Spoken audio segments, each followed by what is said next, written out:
Hello मित्रों, मैं उस चैनल का होस्ट सुमित और आज मैं आपको चार्ली चार्ली खेल की एक हॉरर स्टोरी सुनाने जा रहा हूँ। मेरा नाम वैष्णवी है और मैं 5वीं क्लास में पढ़ती हूँ। मेरी क्लास में एक लड़की अंशिका भी पढ़ती थी, जो बहुत ही शरारती और मस्ती मजाक करने वाली लड़की थी। एक दिन अंशिका ने हम सबको बताया कि उसने इंटरनेट पर चार्ली चार्ली नाम का एक खेल देखा है, जो एक आत्मा से संपर्क करने के लिए किया जाता है। मैं और मेरी कुछ सहेलियां इस खेल के बारे में कुछ ज़्यादा नहीं जानती थी, लेकिन अंशिका काफ़ी क्यूरियस लग रही थी। उसने हमें बताया कि इस खेल में कागज़ के 2 स्क्वायर्स पर यस और नो लिखना होता है।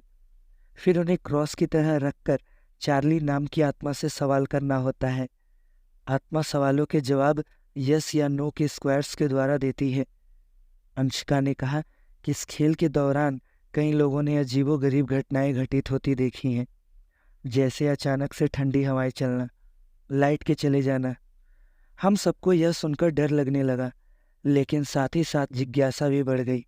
अंशिका ने हमें राजी कर लिया कि हम लोग भी यह खेल एक बार आजमा कर देखें। किसी को भी इस बात का पता नहीं चलना चाहिए। अगले दिन स्कूल के बाद अंशिका ने हमें अपने घर बुलाया। उसके मम्मी पापा कहीं बाहर गए हुए थे। उनके जाते ही हमने खेल की तैयारी शुरू कर दी। अंशिका ने एक कमरे को खाली करवाया और उसके बीच में कागज के स्क्वायर्स रखवाए।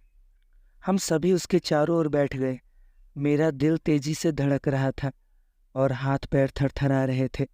दिव्यांशी ने लाइट बंद कर दिया और एक मोमबत्ती जलाकर रख दी। फिर उसने कहा, चार्ली चार्ली, क्या तुम यहाँ हो? कुछ देर तक कुछ नहीं हुआ, लेकिन अचानक कागज का यस वाला स्क्वायर धीरे धीरे घूमने लगा। हम सभी हैरान रह गए। ये क्या हो रहा था? अब अंशिका ने एक सवाल पूछा, क्या तुम हमारे साथ कुछ मैसेज छोड़ना चाहते हो? इस बार नो वाला स्क्वायर घूमने लगा। तीसरे सवाल पर दिव्यांशी के चेहरे का रंग उड़ गया और वह डर के मारे चिल्ला पड़ी। यस स्क्वायर तेजी से चक्कर काटने लगा और अचानक मोमबत्ती बुझ गई। कमरे में अंधेरा हो गया। हम सभी डरे हुए थे। कुछ देर बाद लाइट वापस आ गई और हम वहां से भागे। उसके बाद से दिव्यांशी कुछ बदल सी गई। वह पहले जैसी हंसमुख नहीं रही। उसकी आंखों के नीचे साफ थकान दिखाई देती थी। एक दिन मैंने उससे पूछा कि क्या बात है, तो उसने बताया कि उसे रातों को कोई अकेले में फुसफुसाता हुआ दिखाई देने लगा है। उसके कमरे में कई बार अजीबोगरीब शोर सुनाई देते हैं। मैं दंग रह गई। क्या यह सब उस खेल का नतीजा था? कुछ दिनों बाद दिव्यांशी के बाबा ने उसे मेंटल हॉस्पिटल में भर्ती करा दिया। वहाँ डॉक्टरों ने उसे डर से पीड़ित बताया।